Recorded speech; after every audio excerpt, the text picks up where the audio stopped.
early 2023. Anne, a 53-year-old interior designer in France, received a message on Instagram during a family ski trip from someone claiming to be Brad Pitt's mother. That single message would ultimately cost her 830,000 euros, drained directly from her divorce settlement, and would destroy her marriage. Anne later described whoever was behind it all as someone who knew exactly how to talk to women. The first reply arrived just hours after that Instagram message. It was warm, disarming, and oddly specific, signed by someone claiming to be the mother of Brad Pitt. The language was gentle, full of compliments that felt tailored.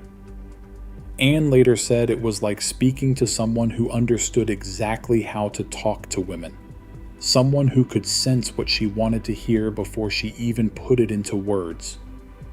The conversation did not leap into romance or money. Instead, it unfolded with patience. The supposed mother spoke of her son's loneliness, the pain of his divorce, and his longing for genuine connection. Anne was invited to message Brad directly, but only after days of careful back and forth, with each reply painting a picture of a man isolated by fame and heartbreak. The tone was never desperate, always respectful, and laced with admiration for Anne's kindness, her work, and her family. The compliments felt earned, as if the sender had studied her social media and learned her tastes, her favorite colors, even the way she signed her design sketches. Soon, the messages shifted to WhatsApp, another layer of privacy, another step away from the public eye.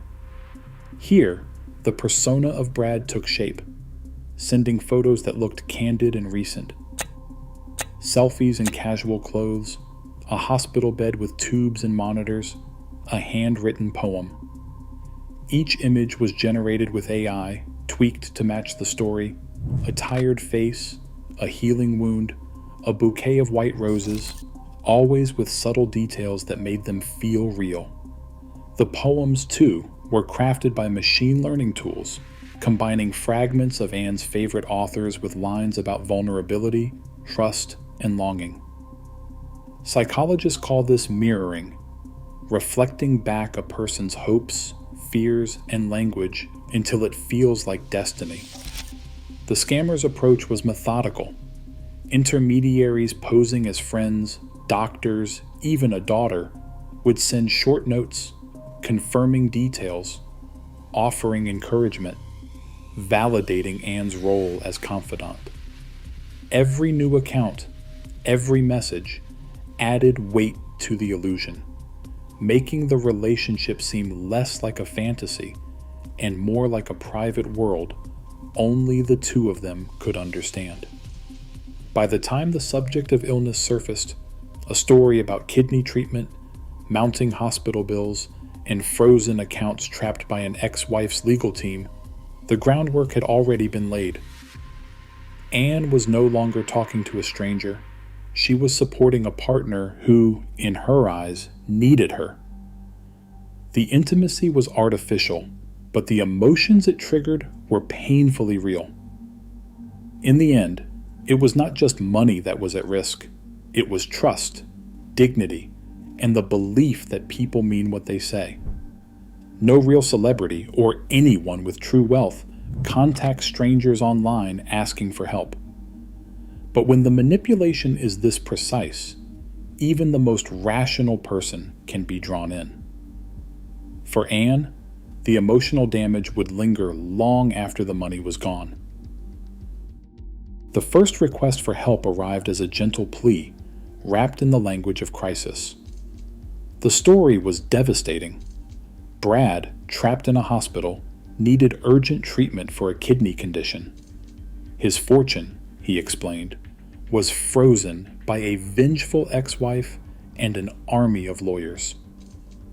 The messages were never frantic, only quietly desperate, as if he hated to ask. He apologized for reaching out, saying it was humiliating for a man in his position to rely on someone else. But the details were precise: an unpaid bill for dialysis, a doctor's note, a scan of a hospital invoice with his name. Each document looked just real enough, stamped with the kind of urgency that drowns out doubt. Anne hesitated. She asked for proof, for explanations. The answers came quickly, always plausible, always backed by a new message from a supposed nurse or lawyer. The story deepened. The hospital would not release him without payment. The funds could not be accessed. He was alone, ashamed, and afraid. Anne's own sense of empathy, so carefully cultivated by months of flattery and emotional intimacy, became the lever that moved her. She wired the first payment, telling herself it was a loan, a gesture of trust. The requests did not stop. Each new crisis arrived with fresh urgency, a complication, a delay, a new invoice. The story shifted from medical to legal, then back again, always with the same refrain: just one more transfer, just a little longer. Anne began to liquidate her savings. When that ran out, she turned to the divorce settlement she had fought for, money meant to secure her future after years in a difficult marriage. Over months, the total reached 830,000 euros. Each transaction was accompanied by reassurances. As soon as the accounts were unfrozen, everything would be repaid. The scammers even sent fake wire receipts, screenshots of pending transfers that never arrived. By the time Anne realized the truth, the money was gone. The emotional devastation ran deeper than the financial loss. She would later describe the feeling as a kind of grief, not just for the vanished fortune, but for the trust and hope that had been weaponized against her. No real celebrity, no matter how lonely or isolated, asks strangers on social media for money. But when affection is carefully manufactured and every doubt is answered, even the strongest defenses can collapse. For Anne, the cost was not just measured in euros, but in the shattering of her faith in her own judgment. Anne's confession to the police was met with a quiet, almost clinical sympathy. Investigators traced the money through a maze of international accounts, shell companies in Cyprus, digital wallets in Eastern Europe, and transfers routed through so many hands that the trail vanished before it could be seized. The police told her, bluntly, that the funds were gone for good. The digital forensics team flagged the WhatsApp numbers and burner email accounts, but each one had already disappeared, wiped clean or repurposed for the next victim. There was no real Brad Pitt, no hospital, no family in need, just a coordinated network of scammers who had mastered the art of vanishing without a trace. When Anne decided to speak publicly, she hoped her story might protect others. A French television network scheduled an interview for January 2025. The segment aired in prime time, edited to highlight the emotional devastation and the technical sophistication of the scam. But the public response was swift and merciless. Social media lit up with memes and taunts. Commenters called her naive, greedy, even delusional. Clips of her interview spread across platforms, stripped of context and played for laughs. Within days, the network pulled the broadcast, citing concerns for Anne's safety after a surge of online threats. Law enforcement issued a brief statement, confirming that the money was unrecoverable due to the use of overseas accounts and anonymizing tools. The television network, under pressure, declined further comment. For Anne, the loss was no longer just private. She had become a cautionary tale, her pain magnified by a public that saw only the surface, a woman fooled by a fantasy, while the real story was one of calculated psychological abuse and a system unwilling or unable to intervene. Romance scams powered by AI are not rare outliers, and they are multiplying at a pace that even platform safety teams struggle to track. In 2023 alone, Americans lost over $1.3 billion to romance fraud, with deepfake incidents rising by 300% according to cybersecurity firms. Celebrity impersonation now accounts for a growing share, and experts warn the real numbers are likely much higher, as shame keeps many victims silent. The speed and realism of these scams is unlike anything seen before. AI image. Generators can create convincing headshots or hospital scenes in minutes. Entire personas, complete with family members, love poems, and medical records, can be assembled in hours. Voice cloning tools, now freely available, make it possible to simulate a celebrity's speech in real time. These technologies erase the old warning signs.